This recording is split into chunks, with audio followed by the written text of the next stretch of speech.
serving over 90 million people in over 70 countries with a workforce of over 13,500 people. The World Food Programme, with headquarters in the Italian capital, Rome, is the largest humanitarian agency fighting hunger across the world.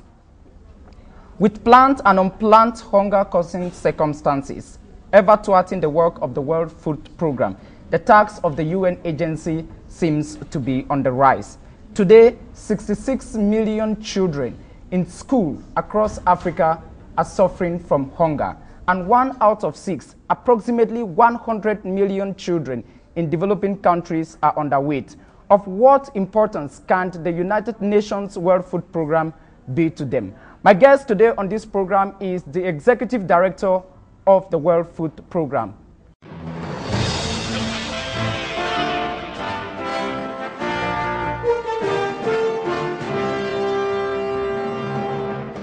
Ertharin, welcome to Globewatch. Charles, thank you so much for having me today.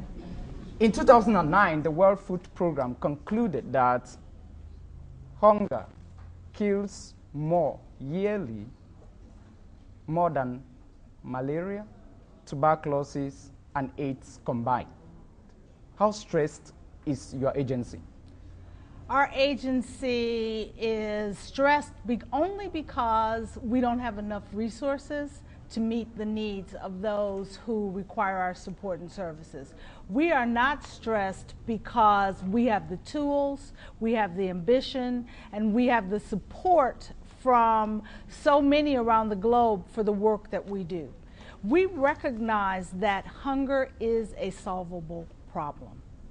We know what it will take to ensure that no child is chronically malnourished, to ensure that people can feed themselves, and that no mother needs to put her child to bed at night hungry.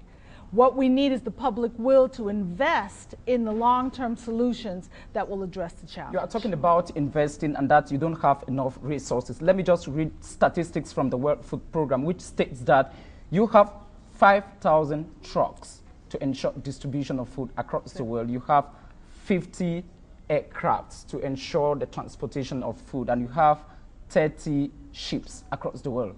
You need more. There are some agencies which don't even have this. Well, the reality is we provide the transportation and the logistics for the entire humanitarian community. So what we have at WFP is what the world has. And so when you say we don't have enough, you're absolutely right. So you are a resource distributor, if I may understand you, when it comes to transportation. We are the logistics distributor for the entire humanitarian system. Yes, we are. And so when we say we don't have enough, it's because we are providing support to others in addition to what we do for WFP. Yes, we have planes, but the reality is there is no way during the rainy season to go from places like Bangui to Bosangoa unless you take a United Nations Humanitarian Air Service flight, which is a flight that is run by WFP. And those are the places that we fly our planes to. You just quoted some villages or towns in the Central African Republic, which is a major area of concern for the moment. And before coming to Cameroon, you were in the Central African Republic to evaluate the situation. And you said that the Central African Republic is on the brink of a dangerous disaster. What did you mean by that? The reality is the crisis, the conflict that has occurred, the fighting that has killed so many over the last several months in Central Africa, that alone is a problem that creates a food insecurity challenge for the country. Now we are entering the lean season, the rainy season, when people traditionally go hungry. So you combine those two, you are on the precipice of a crisis unless WFP receives the resources that are required to pre-position the food to ensure that during this period, no child goes hungry. If we don't receive the resources, children will go hungry. You met about 30,000 people in need of food in the Central African Republic. So many of them have left or fled to neighboring countries like Cameroon, Chad, and Cameroon is host to about 137,000 refugees from the Central African Republic. I'm quoting UN agency sources. Just how stressful is the Central African equation? How stressful is the question? The equation, the Central African food equation. It is, the numbers in Central Africa continue to be high. We know that over 800,000 people are displaced. If approximately 300,000 of them are in the neighboring countries, that means that 500,000 people inside the country remain internally displaced outside their homes. I saw places where complete communities have been demolished to rubble, where people have no homes anymore. And so those are the people that we are reaching out to who are still inside the country and require our assistance. You sound very emotional on the Central African Republic. The Syrian crisis has been running for close to 4 years now, and according to UNICEF, the United Nations Children Emergency Fund, 5.5 million Syrian children are suffering from hunger and they need food, they need to go to school. Now, if you take Syria and the Central African Republic, you are the boss to decide where food should go most. Where will the priority be? Charles, I am passionate wherever there's a hungry person, whether it's the Central African Republic or Syria. We are working today to feed 4.3 million people inside Syria, 1.8 million people outside Syria. Are you afraid to say that you are a compassionate conservative like former American President George W. Bush? Certainly there are some areas where more of your interest will be. Is it Syria or the Central African Republic? I don't have an area where one child is more important to me than another. I spend as much time in sub-Saharan Africa as I do in Yemen and in the Middle East, in Jordan, in refugee camps. The reality of it is, as the executive director of the World Food Program, I have the responsibility to be beyond a conservative, compassionate person. I have the responsibility to ring the bell and the alarm for every child, every mother, every father who goes hungry wherever they are in the world. We cannot prioritize one hungry person over another. That is my message for the international community. The only decisions that we make about where we put money to invest in support of meeting food security needs. The challenge that we have is those places where we're not receiving funds, like the Central African Republic, that I continue to raise the alarm even higher so that we can find non-traditional donors as well as traditional donors to ensure that no child goes hungry, just as I do in Syria. How much have you raised, for example, in the Central African Republic, which you think is sufficient enough to balance the situation? It is not sufficient enough. How much have you raised? We've raised $37 million. We need $170 million. Can that be sustained? What do you mean, can it be sustained? Are you going to have an increase? Are you sure from your partners, the other companies around the world which are traditional donors? I'm talking about Warren Buffett Foundation, I'm talking about the Bill Gates Foundation, I'm talking about the Turner Foundation, governments and agencies. In a period of economic morosity, is it easy to get those figures or the dollars? It is never easy to raise money for hungry people. It is never easy to raise money for poor people because it's easy for the world to ignore poor people. So it's our responsibility to ensure that they don't. We raise the issues like Central African Republic so that people like Howard Buffett, who when I called him up and told him about the challenge, gave me $1 million to begin a challenge to ensure that for every dollar raised that we can match that dollar with a dollar from him. And we are making those phone calls to people across the world. We're talking to media across the world. Vanity Fair, Italian Vogue, all of them now have Central African Republic on their front pages of their websites because we have asked them to ensure that nobody forgets the face of the people of the Central African Republic. We know that it's tough to raise money. It's not impossible as long as we continue to do the work. 2 weeks ago, my guest on this program was the U.S. Deputy Assistant Secretary of State for African Affairs, David Gilmour. And he told me that at the White House today, the Central African Republic is discussed on a daily basis. You used to be a liaison officer at the White House during the Clinton years. You are one of those inner wheelers of the U.S. administration. You used to be the country's representative to Italy. Just how much are you using your over 20 years experience to get the resources galvanized to solve hunger across the world? Well, to be accurate, I was in fact the U.S. ambassador to the Food and Agriculture Organizations. I was our liaison to ensure that we were feeding hungry people around the world. In reality, when he says that the Central African Republic is discussed on a daily basis, our largest donor in Central Africa today is the United States. So they are not just talking about it, they're investing money to ensure that we're providing the support. But what it means is that we need other donors. We need the entire global community to respond to the issues in the Central African Republic. You certainly need new donors, and I agree with you, because the traditional ones, principally governments, they have huge economic challenges. Take the Italian government, take the American administration, which you once served. Months back, they had government shut down because the finances of Washington are not the best for the moment. Surely you need alternative finances. Where is that money going to come from? We definitely need alternative finances besides government. But let me tell you, the United States, even when they have domestic financial challenges, continue to invest in the programs at WFP. 40% of the $4.2 billion that we received last year, we received from the United States. Canada, EU, places where they have their own domestic challenges, they know that we effectively, efficiently invest their dollars to support the needs of hungry people around the world. And as a result, we continue to receive funding from them despite their domestic financial challenges.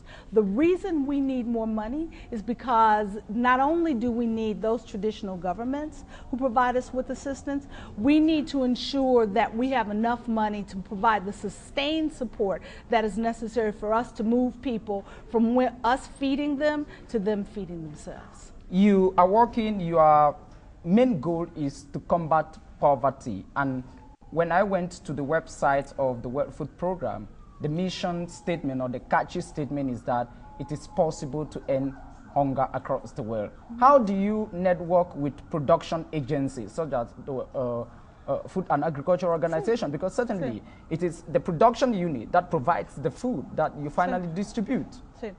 The mission of WFP is to end hunger, not to end poverty. That is a different organization. And so we work to end hunger.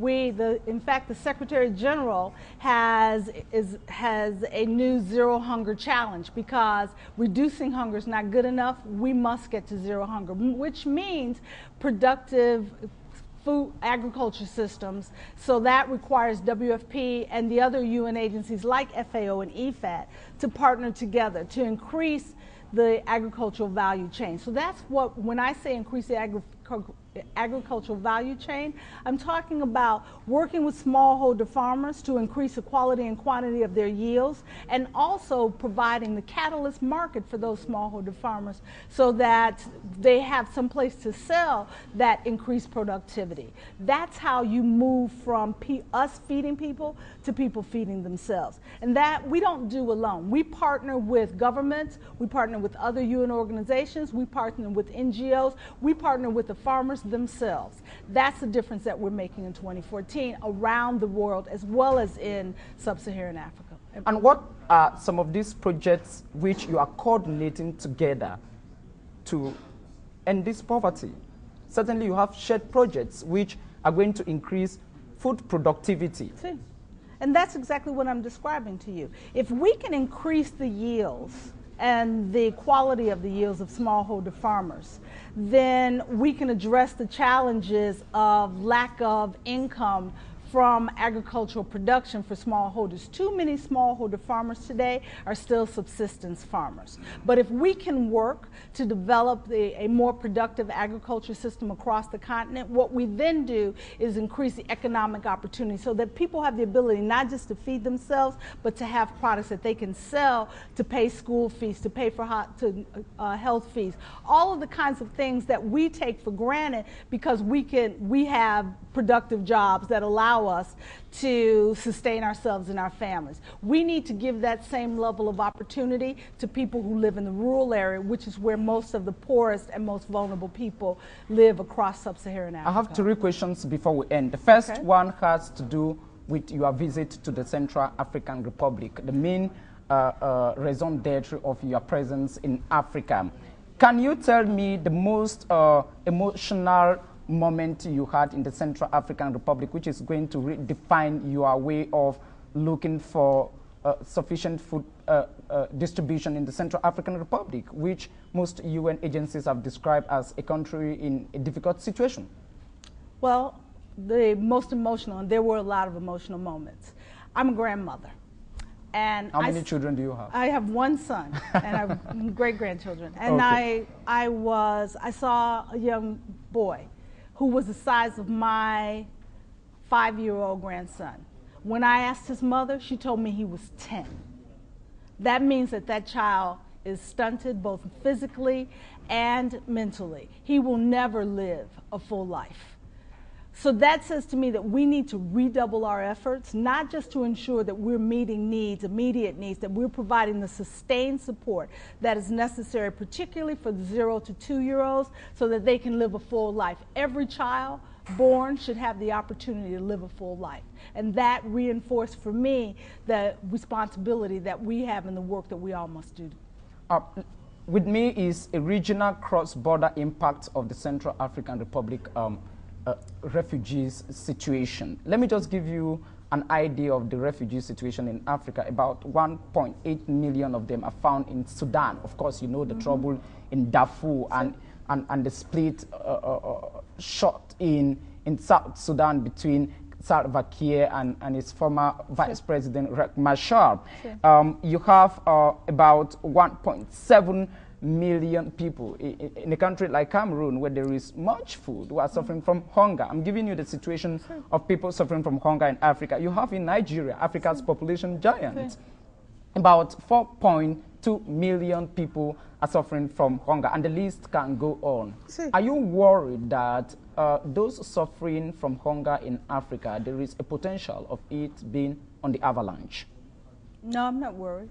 Because the reality is Africa is not a monolith, and every country needs to address the challenges of food insecurity and chronic malnourishment of its people in different ways. In Nigeria, for example, we're working directly with the Minister of Agriculture, because the hunger that you've identified in Nigeria is primarily in one area of the country. Which is? The northeast area of the country. Okay. We are working with them to... Is that related to Boko Haram? I do not understand and know the politics. I know where the hungry people Absolutely. are. And that's what I'm talking to you about. And so we're working in the Northeast to address those issues through programs like the one that I described to you on agricultural development, but also, more importantly, on supporting the chronic malnutrition through supplemental feeding programs for the children under 5. In South Sudan, we are working with both sides of the conflict now in South Sudan to ensure that we are reaching the needs of those who are being affected by the conflict. But more importantly, we have a program in South Sudan where we're working to assist to build roads and to support agricultural development that is still ongoing despite the conflict. In South Africa, we are being paid by the government of South Africa to purchase from smallholders. That seems to be an excellent good news for you, because at least you have a homemade donor. Well, we have a homemade donor in South Africa, and they're paying us to support their smallholder farmers to purchase from them for the benefit of distribution to our program in Lesotho. That sounds like a campaign favor for President Jacob Zuma, because very soon we'll be going for elections. Well, I have nothing to do with that. He is not a part of our program. We work directly with the Minister of Agriculture, not with President Zuma. And so I don't get involved in the politics. We are humanitarians. We are not politicians. And so what we do is work to address the challenges where they are. And what we have in Africa today are governments that are committed to addressing the problems of that bottom quintile, that most vulnerable. Because even in those countries where we see them making economic progress, unless we are providing the social protection programs, the food security programs, the nutrition programs, the outreach programs, the education programs that provide the interventions that give people at that bottom quintile the support that they need, then we can address food insecurity. But it's happening, and it's happening all across the continent in a way that it has never occurred before. Okay, final question. You heard me say at the introduction of this program that you have a staff of over 13,500 people spread in nearly all corners of the world, about in more than 70 countries across the world, and that you are providing assistance to over 90 million people. Most of your staff work in rural communities. About 98% of them directly deal with the affected people. Which is the most difficult work for those working, or which is the greatest challenge to the World Food Program today? The greatest challenge of this is easy. It's the lack of funding. It's when we don't have enough funding, when we're being forced to cut rations or cut beneficiaries. That's when we have difficult moments at WFP, because we don't have funding to support the food needs of those that we're serving. And how do you torpedo that? By sitting here and having this conversation with you and people like you all over the world, so that we can increase the public will to support the end of hunger, that we can increase the public will to invest in organizations like WFP, and specifically WFP, so that we can continue to provide the support that is necessary to ensure that no child goes hungry. The Executive Director of the World Food Program, Ertharin, thanks very much for accepting to be guest on our program today. It was a pleasure. Thank you. Ladies and gentlemen, thanks very much for watching today's edition of Globewatch from the Cameroon Radio Television. And I would like to inform our audience that Mrs. Cousin was accompanied throughout a mission in Africa by Cameroon's ambassador to Italy, Dominique Awona Esoma, formerly used to be Chief of State Protocol of the Presidency of the Republic of Cameroon. On behalf of the entire production crew, I'm Charles Ebuni in Yaoundé, and see you next week. Bye-bye. You are going to a country where petrol is the principal source of the situation where we are today. If they give you petrol, will you turn blind to justice? I'm not a petrol merchant, so if they give me petrol, I'll go and keep it where. Do I have tanks? So to tell me that when Washington sneezes, the world can still catch a cold. Well, I think we see in crises across the world that the United States... This is probably a yes or no question, Mr. Deputy Assistant Secretary of State. Can you say confidently that if Washington sneezes today, the world can still catch a cold? Well, I wouldn't necessarily phrase it that way, but what I would say is that the United States still plays a very leading role. And I think if Washington sneezes, can the world catch a cold? Well, I wouldn't phrase it that way. I would say that the United States plays a strong leadership role in the world, and I think that's evident in every. And I think the crisis in Ukraine right now is a good example. But it's also instructive too. The United States doesn't act alone in the world, and in the case of Ukraine, we're seeing. You saw the very strong statement issued yesterday by the G7. You are telling me that the U.S. is no longer a superpower? The U.S. is certainly a superpower. The Deputy Assistant Secretary of State for African Affairs at the U.S. State Department, David Gilmour, thanks very much for accepting to be guest on our program today. Thank you, Charles. It was a pleasure. Okay, and when you go back to Washington, you greet your boss, Robert P. Jackson. He was a pioneer guest on this program. I will. Thank you. Okay. the way it delivers its commodities to its people. Okay. It's done that through the last 3 cycles of the CHOGM, the Commonwealth Heads of Government meeting. And the last but one put in place the eminent persons who were charged to do a total review of the Commonwealth, the way it functions, how it can function better. And they made recommendations which were adopted. For the first time, the Commonwealth has a charter which was adopted in 2012. But you mentioned the fact that the needs keep growing, but the resources do not follow. That is precisely why the Commonwealth decided this year to gravitate its discourse and discussions and activities around teamwork. Teamwork. Because when you are in a team,